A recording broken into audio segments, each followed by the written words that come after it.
We're here at the Bellagio 5-Star Poker Classic. This is event number 6, $1,500 No Limit Hold'em. There's currently 200 players left in level 5. It started with 654. Jay Newnham had an opportunity to catch up with Marcel Lusk after the break. Here's what he had to say. Do you like to play these events, trying to get warmed up for the big one at the end of the month? I was thinking about it. It was a 50-50. I went to the gym. I wanted to go and spend a little bit of time in the sun to get energized. But I did all right with last night. I won the Super Satellite ticket. I feel good. I use it as a warming up to feel the tournament, you know, the atmosphere. It's 700 people. It's great value. So I say, okay, let's get in there. Get out in an hour probably, because in the beginning you need to try to get some chips. And then go in the sun. And if it works and I'm going to stay longer, then it's big value. It's very good. And how's it working out for you today so far? Just played a few hands. I got 4,500. It looks like I have a chance to get there. I think so. Well, good luck. Good luck. Now, I know you have a new game coming out next month. Why don't you tell us a little bit about that? Yeah, it's a game for the people who get familiar with the phenomenon of poker. You know, the word poker is out everywhere in the world, but there's still 6 billion people who don't know what it is.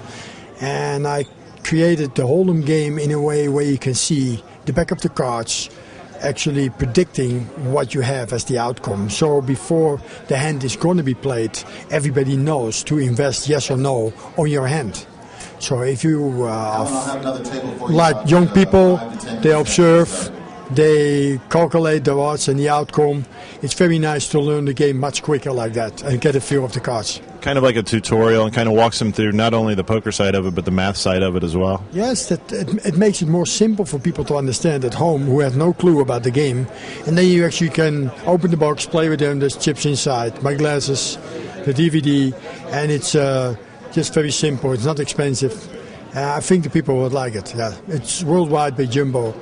So it will be good. We also had an opportunity to talk to Shane Schleger about his quick departure from the tournament. I actually busted out a long time ago and randomly came out here for a cigarette. I put in some chips with a pair of 10s and wound up folding on a jack-high board. Then bluffed off 900 chips, and with my last 1,000 I shoved with a pair of 8s and got called by Queen 10. There were a bunch of limpers I shoved from the small blind, so it's just a boring poker hand. I lost a coin flip, and now I'm here. All right. Now, there's a lot of big-name players at these Bellagio prelim events. How are you liking it so far? Do you like the tougher fields? I've only played 3 so far. I usually like the mix here, and there's an ambiance here that makes it enjoyable, regardless of who you're playing against. So it's usually a good mix of tough pro players and sort of random people passing through, taking a shot, especially in like the 1,500 and 2,000. So, you know, I actually kind of like the smaller field, bigger buy-in events. For whatever reason, less daunting to me than these big, more crapshooty ones with fewer chips. But whatever, you know, I just get out and play. I don't really think about it too much. I like playing at the Bellagio in general. All right, now this is a busy time of year. After the Bellagio Championship, we got 2 WPT events in May, the WPT Paris, and then the World Series. What's your upcoming schedule looking like? Well, they've actually dissed us on the WPT Paris, and I'm talking about, I guess, the French government or whatever irrational forces decided that the tournament can't take place if online qualifiers were allowed in. Some political thing happened related to the French government and their stance on online poker, and now the WPT Paris has been canceled as a WPT event, and I'm extremely bummed. There's actually 2 other WPT events taking place in Vegas in May, which I was happy to skip in favor of just an event in Paris and go on vacation with my girlfriend.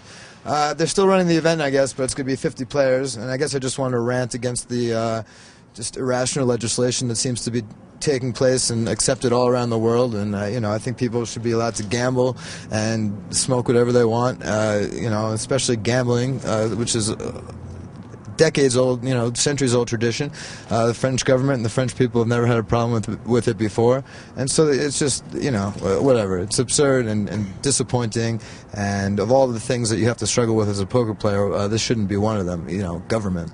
I agree. Now, had you already qualified then, or were you just planning to attend? I had qualified. I've actually qualified twice for this event in the same $100 rebuy online. So I was psyched. It was kind of like, you know, the last time I tried to play was 2 years ago.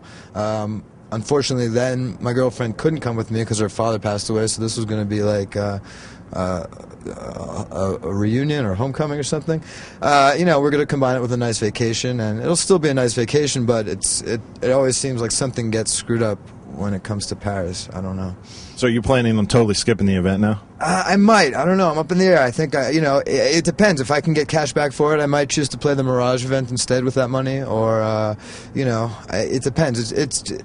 It'll still be a $10,000 event. I have a feeling it's going to have 50 players, 50 very tough players. It's certainly not going to have the appeal or glamour usually associated with a televised event. Many people who would have otherwise made the trip now won't. It's just very disappointing, all in all. Well, hopefully it works out for you and your girlfriend's not too pissed off at you. So. No, my girlfriend might actually be happy. Maybe we'll get to go to Barcelona or something. But I'm just disappointed that, legislation gets in the way of our ability to gamble. With 200 people remaining, there's still plenty of play left in this tournament. Stay tuned to cardplayer.com for live updates from the event. I'm Seth Neeson for Card Player TV, signing off.